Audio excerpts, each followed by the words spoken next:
नमस्कार विद्यार्थी भाई बहन। आज આપણે ધોરણ 10-12 વિષય સમાજશાસ્ત્ર અને એમાં પ્રકરણ 10 12મા ધોરણમાં છેલ્લો પાઠ પ્રકરણ 10 એની અંદર સામાજિક સમસ્યાઓના જે મુખ્ય મુદ્દાઓ છે એના વિશે આપણે અભ્યાસ કરવાનો છે। નવમા પાઠમાં આપણે છેલ્લે બાળ અપરાધ, યુવા જંપો એવા મુદ્દાઓ શીખ્યા। હવે પ્રકરણ 10 ની અંદર આપણા મુખ્ય મુદ્દાઓ છે સામાજિક સમસ્યાઓ। સમાજની અંદર આપણે રહીએ છીએ અને સામાજિક રીતે એની અંદર કેટલાક નીતિ નિયમો છે। આપણે નવમા પાઠમાં પણ જોતા કે ચોક્કસ પ્રકારના એના નીતિ નિયમો છે, જો એનો ભંગ કરીએ તો સામાજિક ધોરણ ભંગ એવું આપણે કહેતા કે ભાઈ નીતિ નિયમો આપણે ન પાડીએ, સમાજમાં બનાવેલા જે નિયમો છે એનું આપણે પાલન ન કરીએ તો એનો ભંગ ગણાય છે। એટલે આપણે ચોક્કસ પ્રકારે એના નિયમોનું પાલન કરવું જોઈએ અને એ આપણા ભલા માટે, સમાજના ભલા માટે જ બનાવેલા હોય છે। હવે એના જેવો જ આપણો પાઠ 10મો છે। 12મા ધોરણની સમાજશાસ્ત્રની બુકમાં સિલેબસમાં આપણો છેલ્લો પાઠ એની અંદર સાંપ્રત સમયમાં આધુનિક યુગની અંદર આપણે જે સમાજની અંદર જીવન જીવીએ છીએ, સામાજિક જીવન જીવીએ છીએ, એમાં કેટલા બધા પ્રશ્નો ઉપસ્થિત થાય છે અને એ પ્રશ્નોના કારણે ઘણી બધી સમસ્યાઓ નિર્માણ થાય છે। હવે એ સમસ્યાઓના મૂળમાં શું છે, શા માટે આવી સમસ્યાઓ ઉદ્ભવે છે, ઉદ્ભવવાનું કારણ શું, એવી કઈ કઈ બાબત છે કે જેના કારણે આ સમસ્યાઓ એ ઉદ્ભવે છે। હવે એ સમસ્યાઓ ઉદ્ભવે છે તો એનું નિરાકરણ તો હોવું જોઈએ કે ભાઈ સમસ્યા કાં તો ઉદ્ભવે નહીં એવું જ એ કાંઈક વિચારસરણી, કાંઈક બોધ, કાંઈક સંદેશ, કાંઈક કાનૂન એ, અથવા તો જો સમસ્યા ઉદ્ભવે તો એના નિરાકરણ તરફના પણ પાસા હોય જેથી કરીને એ સમસ્યાનો હલ કરી શકે। એટલે એ બધા જ મુદ્દાઓને ધ્યાનમાં રાખીને આપણો પાઠ 10મો છે। જો સામાજિક સમસ્યાઓ એટલે સમાજની અંદર ઉદ્ભવતી સમસ્યાઓ, સમાજમાં ઉદ્ભવતી સમસ્યાઓ આ સામાજિક સમસ્યાઓ છે। વિદ્યાર્થી મિત્રો, એકમ 9 માં તમે ધોરણ ભંગ વર્તનનો અર્થ અને લાક્ષણિકતા વિશે સમજૂતી મેળવી। 9મા પાઠની અંદર પણ આપણે એક પ્રકારે ધોરણ ભંગ શીખતા હતા। એમાં એક મુદ્દો હતો, કયો હતો કે ધોરણ ભંગ। એટલે ધોરણ ભંગનો અર્થ એ થતો હતો કે સમાજે બનાવેલા નિયમોને ન પાળવા એવું વર્તન, વ્યક્તિનું એવું વર્તન કે સામાજિક રીતે બનાવેલા નિયમોનો ભંગ કરવો અથવા તો એનું પાલન ન કરવું, એટલે સમાજના નિયમો ન પાળવા એવું વર્તન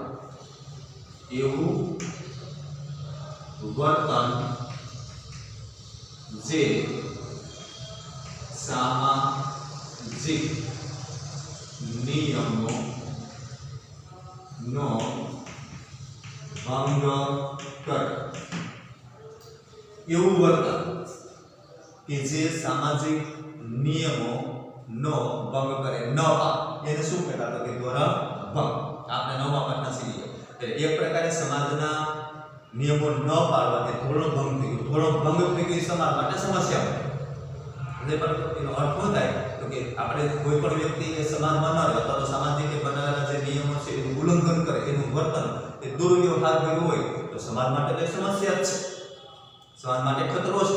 બાળ અપરાધમાં પણ આપણે જોતા કે એવું વર્તન બાળકો માટે યોગ્ય નથી, એટલે એ ધોરણ ભંગ બની જાય છે, એ સમસ્યા બની જાય છે। વર્તનનો અર્થ અને લાક્ષણિકતા વિશે સમજૂતી મેળવી। ધોરણ ભંગ વર્તન સામાજિક સમસ્યાના ઉદ્ભવનું મહત્વનું કારણ છે। એટલે ધોરણ ભંગ છે એ સામાજિક સમસ્યાના ઉદ્ભવનું મહત્વ કારણ છે।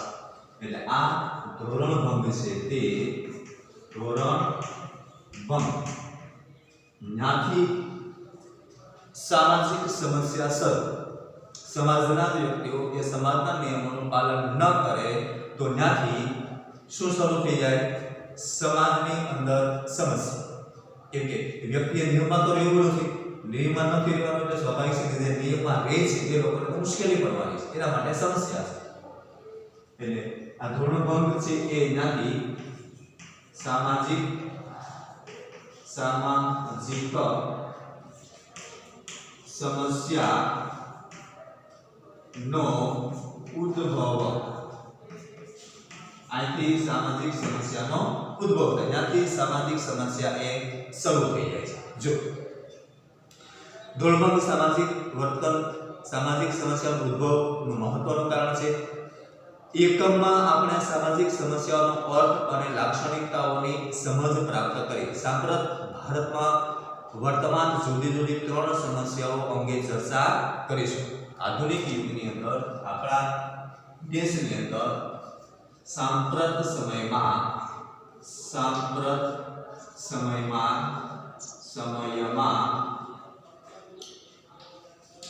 ઉદ્ભવતી મુખ્ય ત્રણ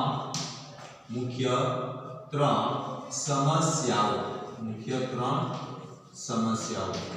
બાકી રીતે નાની મોટી ઘણી બધી સમસ્યાઓ છે કે જે આપણા સમાજની અંદર ફેલાયેલી છે અથવા તો ક્યાંક ને ક્યાંક મુશ્કેલી આપણને નડે છે. પણ આધુનિક સાંપ્રત સમયને આધુનિક સમયને આજના યુગની અંદર આપણા દેશની અંદર મુખ્ય 3 સમસ્યાઓ છે. એની વાત આપણે આ સિલેબસમાં કરવાની છે. મુખ્ય કેટલી સમસ્યાઓ છે? તો કે મુખ્ય 3 સમસ્યાઓ છે. એ મુખ્ય 3 સમસ્યાઓની આપણે વાત કરીએ. જો વિશ્વના દરેક સમાજને પોતાના સામાજિક ધ્યેયો હોય છે અને તે હાંસલ કરવા સમાજ સતત પ્રયત્નશીલ હોય છે. આ ધ્યેયની પ્રાપ્તિ જ જે તે સમાજની પ્રગતિની પારાશીશી છે. એટલે કોઈ પણ સમાજને પોતાનું ચોક્કસ ધ્યેય હોય છે. વિશ્વના દરેક સમાજના માળખામાં આ ગોઠવાયેલો છે કે સમાજની અંદર કોઈ નિશ્ચિત ધ્યેય હોય છે અને એ ધ્યેયને પ્રાપ્ત કરવા માટે દરેક સમાજ એ કાર્યરત હોય છે. એ ધ્યેય સુધી એને પહોંચવાનું હોય છે. હવે આખા વિશ્વની અંદર આ એક રીત, એક રિવાજ, એક સાંસ્કૃતિક પરંપરાઓ એ નિશ્ચિત છે, એના ધ્યેય સુધી એ ગોઠવાયેલી હોય છે.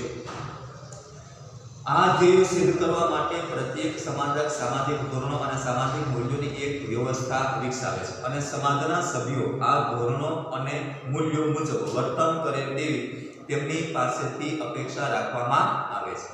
પરંતુ આમ છતાં સમાજના બધા જ સભ્યો આ અપેક્ષા મુજબ વર્તન કરે એવું હંમેશા બનતું નથી. ક્યારેક જાણીને તો ક્યારેક અજાણપણે પણ તેઓ આ અપેક્ષાઓથી વિરુદ્ધનું વર્તન કરે છે. સમાજના સભ્યો જ્યારે તેમની પાસે રાખવામાં આવતી સામાજિક અપેક્ષાઓથી વિરુદ્ધનું વર્તન કરે છે ત્યારે સામાજિક સમસ્યાઓનો ઉદ્ભવ થાય છે. પહેલી વાત તો એ કે સાંપ્રત સમયની અંદર 3 મુખ્ય સમસ્યાઓ છે. હવે એની અંદર દરેક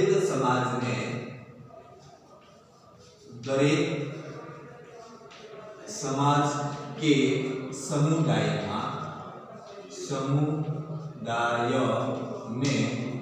પોતાનું ચોક્કસ ધ્યેય હોય છે. પોતાનું ચોક્કસ ધ્યેય હોય છે. આ એક દરેક સમાજને પોતાનું ચોક્કસ ધ્યેય હોય છે.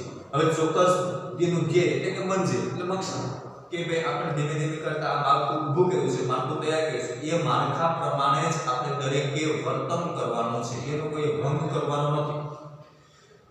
આપણી ભાષામાં કહે કે એ નિયમમાં રહેવાનું છે. એ નિયમનો કોઈ ભંગ કરવાનો નથી. જો એ નિયમનો ભંગ કરે તો એ સમસ્યા બની જાય છે. એ તો ક્લિયર વાત છે. માની લો કે દાખલા તરીકે આપણે શાળાએ આવતા હોય બાળકો અને એ શાળાએ આવીએ એટલે શાળાના નિયમમાં આપણે રહેવું પડે. જો શાળાના નિયમનો આપણે પાલન ન કરીએ તો એ નિયમનો ભંગ કર્યો ગણાય. માની લો કે આપણે ક્લાસ શરૂ થઈ ગયો હોય, તમે શાળાએ આવતા હોય ને ક્લાસ શરૂ થઈ ગયો હોય અને એ ક્લાસ શરૂ થઈ ગયા પછી કોઈ વિદ્યાર્થી આવે તો એ નિયમ ભંગ ગણાય. કેમ કે એને સમયસર આવી જવાનું છે, શાળાએ ભણવાનું છે, અભ્યાસ કરવાનો છે અને પછી વચ્ચેથી આવે તો શું થાય? એ નિયમનો ભંગ થાય અને નિયમનો ભંગ થાય એક પ્રકારની સમસ્યા કેમ કે જ્યાં આવે છે બધા ડિસ્ટર્બ કરે છે વર્ગની અંદર ભણતા જે બાળકો છે એને પણ ડિસ્ટર્બ થાય છે એના જે મુદ્દાઓ શીખતા હોય છે એમાં પણ ડિસ્ટર્બ થાય છે આ બધું મુશ્કેલ હોય છે એક વાત બીજી વાત હું તમને ભાઈ કીધું કે તમારે હોમવર્ક કરીને આવવાનું છે કે ભાઈ તમારે આ 5 પ્રશ્નો લખી આવવાના છે પછી તમે 5 પ્રશ્નો ન લખીને આવો તો એની પાછળ ઘણી બધી માથાકૂટ થાય તમે શા માટે ન લખ્યું કેમ ન લખ્યું 5 વાર લખવાનું છે એક વિદ્યાર્થીની પાસે એને નિયમનો ભંગ કર્યો એને હોમવર્ક કર્યું નથી દાખલા તરીકે આ નિયમ છે કે ભાઈ એને ખરેખર ક્લિયર એનું કામ કરી લેવું જોઈએ આપણે ધ્યેય સુધી પહોંચવા માટે કે ભાઈ આપણું ધ્યેય છે કે આપણે આપણા 12મા ધોરણમાં વ્યવસ્થિત અને સારા માર્ક આવે આપણું ધ્યેય છે એના પહોંચવા માટે આપણે મહેનત કરવી પડે આપણે હોમવર્ક કરવું પડે આપણે શાળાએ આવવું પડે અને આપણે અભ્યાસ પણ કરવો તો એનું જો કોઈ બાળક કોઈ વિદ્યાર્થી પાલન ન કરે એનો અર્થ એ થયો કે નિયમનો ભંગ કર્યો એટલે બીજા બાળકોને પણ મુશ્કેલી પડે કેમ કે ડિસ્ટર્બ કરે ત્યાં સુધી એ વર્ગની અંદર પણ મુશ્કેલી પડે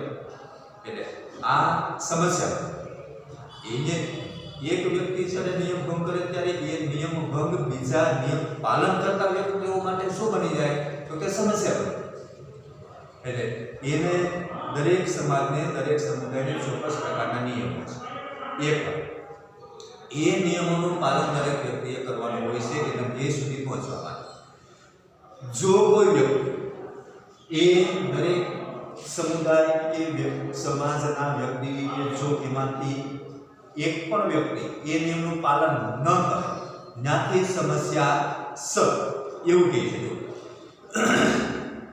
કોઈ વ્યક્તિ એ સમાજે બનાવેલા નિયમોનું ઉલ્લંઘન કરે સામાજિક નિયમો અથવા તો સમાજના જે બનાવેલા ધારાધોરણો છે નિયમો અથવા તો ધારાધોરણો નો ભંગ કરે તે સમસ્યા જ્યાંથી સમસ્યા શરૂ થાય કેમ કે એ દરેક વ્યક્તિને મુશ્કેલી ઊભી કરે એટલે ત્યાંથી એ સમસ્યા શરૂ થાય ભલે એક જ વ્યક્તિ એ નિયમનો ભંગ કરશે તો નિયમનો ભંગ કરે એટલે નિયમની અંદર રહેતા લોકોને મુશ્કેલી પડે એટલા માટે એના સમસ્યા આથી એ શરૂ થઈ કેમ કે સમાજનું નિયમનું પાલન કરતા નથી માની લો કે આપણે રોડ ઉપર જતા હોય તો આપણું વાહન આપણે રોડની ડાબી બાજુ હકાવવાનું છે બધા ડાબી બાજુ હાંકતા હોય પણ એકાદ વ્યક્તિ જો જમણી બાજુ હાંકે તો શું થાય મારું સીધીની શરૂઆત થઈ કે એ નિયમનો ભંગ કર્યો નિયમ તો એવો છે કે રોડની ડાબી બાજુમાં જ તમારે તમારું વાહન ચલાવવાનું છે ડાબી બાજુમાં જ આપણે આપણું વાહન ચલાવવાનું છે પણ એ છતાંય જો કોઈ માની લો કે 500 વ્યક્તિ જતા હોય પણ 5 વ્યક્તિમાંથી કરે કે જમણી બાજુ હકાવે છે એટલે જમણી બાજુ હકાવે છે એને શું કર્યું તો કે નિયમનો ભંગ કર્યો ત્યાંથી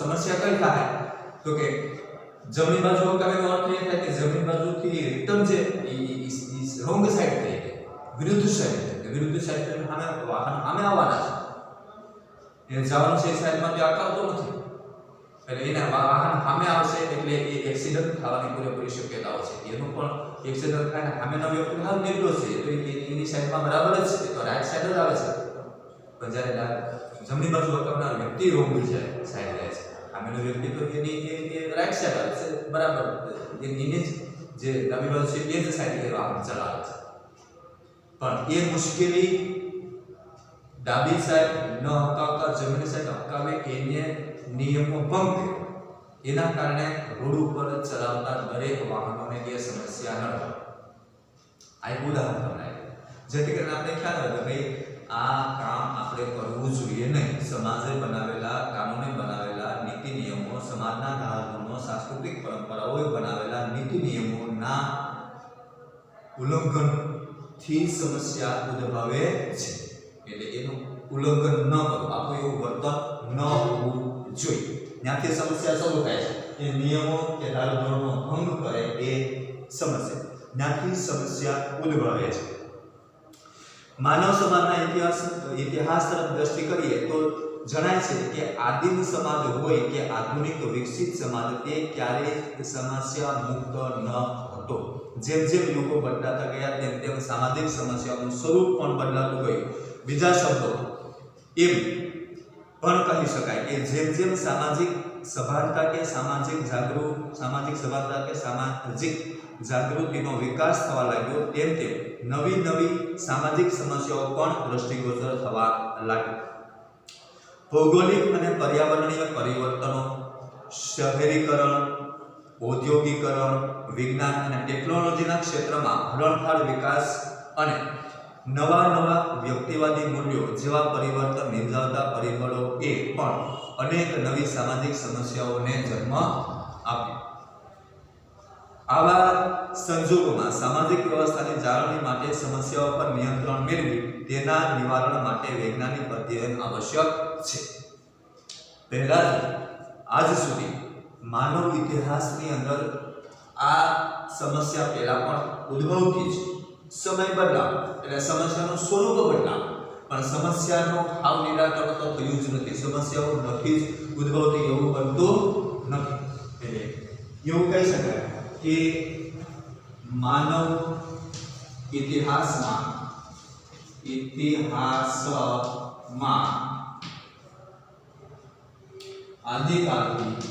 આદિકાળથી સમસ્યાઓ ઉદ્ભવતી આવી છે. સમયાંતરે આ સમસ્યાઓમાં માત્ર બદલાવ આવ્યો છે, ફેરફાર થયો છે. સમસ્યાનું સ્વરૂપ બદલાયું છે. સમસ્યાઓમાં તેનું સ્વરૂપ બદલાયું.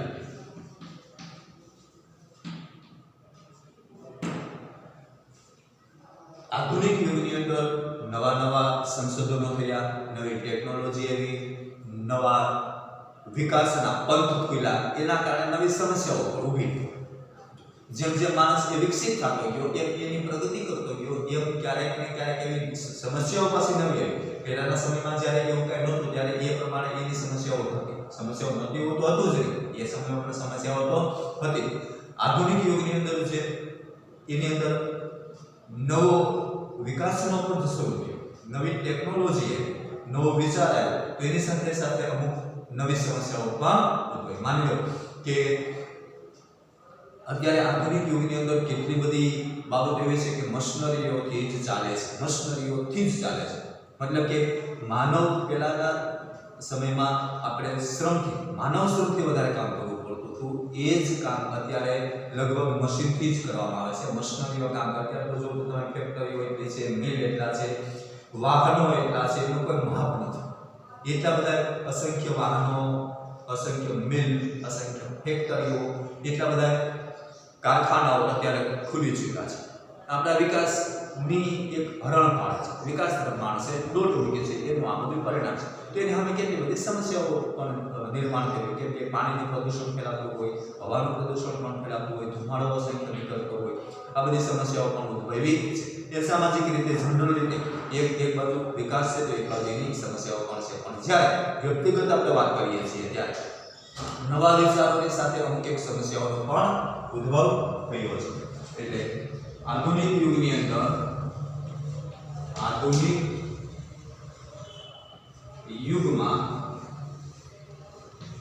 યુગમાં કેટલીક નવી સમસ્યાઓનો ઉદ્ભવ થયો.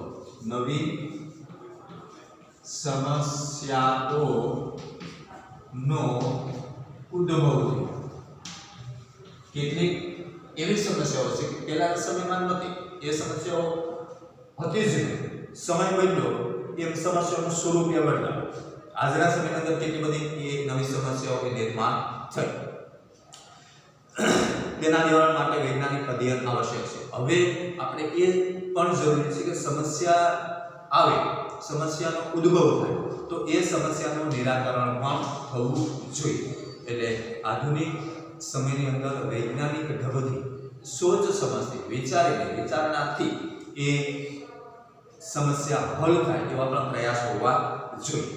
એ પણ આપણે વિચારવું રહ્યું કે એનું પણ અધ્યયન કરવું કે જેથી કરીને સમસ્યાનું નિરાકરણ થઈ શકે. આધુનિક સમાજશાસ્ત્રના વિષયવસ્તુમાં સામાજિક સમસ્યાઓનું વૈજ્ઞાનિક અધ્યયન નોંધપાત્ર મહત્વ ધરાવે છે. આધુનિક સમાજશાસ્ત્રમાં વિષયવસ્તુમાં સામાજિક સમસ્યાઓનું વૈજ્ઞાનિક અધ્યયન, સામાજિક સમસ્યાનું વૈજ્ઞાનિક અધ્યયન, સામાજિક સમસ્યાનું વૈજ્ઞાનિક અધ્યયન, વૈજ્ઞાનિક અધ્યયન. શા માટે સમસ્યા છે એનું સંપૂર્ણપણે આપણે અધ્યયન કરવું પડે કે આ મૂળ સમસ્યા શું છે, એ સમસ્યા ઉદ્ભવ થવાનું મૂળ કારણ કયું, એ કારણને આપણે ગોતવું પડે, એ કારણ સુધી આપણે પહોંચવું પડે, જેથી કરી અને એ કારણ સુધી આપણે પહોંચી શકીએ તો જ એ સમસ્યાનું નિરાકરણ થાય. કારણ છે એ જાણીએ તો એ સમસ્યાનું નિરાકરણ થાય. અને એટલા માટે સામાજિક સમસ્યાનું શું કરવું પડે? વૈજ્ઞાનિક અધ્યયન કરવું પડે. અધ્યયન એટલે એના વિશે જાણવું પડે, એના વિશે સમજવું પડે, એના વિશે ઊંડામાં ઊંડું કારણ ગોતવું પડે, અધ્યયન કરી મેળવીને કે ભાઈ આ સમસ્યાનું મૂળ કારણ કયું છે અને એના દ્વારા શું કરવાનું છે તો કે સમસ્યાનું નિરાકરણ, સમસ્યાનું નિરાકરણ. કઈ સમસ્યાનું નિરાકરણ? તો કે જે આધુનિક યુગની અંદર નવી કેટલી બધી સમસ્યાઓ ઉદ્ભવી છે એના માટે એનું અધ્યયન કરી, એનું પઠન કરી, એનું વાંચન કરી, એને સમજી અને એનું કારણ ગોતવાનું કે આ સમસ્યાનું મૂળ કારણ શું છે ભાઈ, કયા કારણે આ સમસ્યા ઉદ્ભવી છે, એ કારણ આપણે જાણવું પડે. અને એ કારણ જાણવા માટે અધ્યયન જ કરવું પડે. અધ્યયન એટલે એના મૂળ સુધી પહોંચવું પડે કે આના કારણે આ સમસ્યા ઉદ્ભવી છે, આ સમસ્યા ઉદ્ભવવાનું મૂળ કારણ આ છે. અને એ કારણ મળી જાય તો આપણે એનું નિરાકરણ કરી શકીએ, એ સમસ્યા હલ કરી શકીએ. એટલે એ સમસ્યા હલ કરવા માટે એનું અધ્યયન પણ જરૂરી છે. એટલે કોઈ પણ સમસ્યાના નિરાકરણ માટે એનું અધ્યયન જરૂરી છે અને એ અધ્યયન વૈજ્ઞાનિક ઢબે હોવું જોઈએ. સામાન્ય રીતે એમના સમજ્યા વગર આપણે કોઈ પણ સમસ્યાનું નિરાકરણ કરીએ અથવા હલ કરીએ તો એ લાંબો સમય રહેતો નથી, એ સમસ્યા પાછી ઉદ્ભવ પામે છે. આજીવન કાયમી માટે એ સમસ્યાનું નિરાકરણ કરવું હોય તો એ સમસ્યાને સંપૂર્ણપણે આપણે સમજવી પડે કે શા માટે આવી સમસ્યા ઉદ્ભવે છે અને પછી એ સમસ્યા ન ઉદ્ભવે એ તરફ આપણે શું કરીશું, એના નિરાકરણ માટે શું હોવું જોઈએ કે જેથી કરીને સમસ્યા ન ઉદ્ભવે, એ દિશા તરફ આપણે અધ્યયન કરવું પડે. અને એ અધ્યયન કર્યા પછી આપણે શું કરી શકીએ તો કે એ સમસ્યાનો હલ કરી શકીએ, એ સમસ્યાનું નિરાકરણ કરી શકીએ. એટલે બે વસ્તુ બાળકો આપણે યાદ રાખવાની. એક તો સમસ્યા છે, એ સમસ્યા ઉદ્ભવવાના જુદા જુદા સ્વરૂપ છે. સમય બદલે એમ સમસ્યા એનું સ્વરૂપ બદલી જાય છે, નાશ પામતું નથી. સમસ્યા તો થાય જ છે. સમાજે બનાવેલા નીતિ નિયમનો ભંગ શા માટે થાય છે? એટલે જે ભંગ થાય છે એ સમસ્યા બની જાય છે. આ એક વાત. એટલે એ સમસ્યાઓ પહેલા ઉદ્ભવતી આજે પણ ઉદ્ભવે છે, એનું સ્વરૂપ બદલાવું છે, સમય બદલાવો એ પ્રમાણે એનું સ્વરૂપ બદલાવવા માટે સમસ્યા તો છે. હવે એ સમસ્યાનું સામાજિક રીતે અધ્યયન કરવું રહ્યું, વૈજ્ઞાનિક તરીકે અધ્યયન કરવું. શા માટે?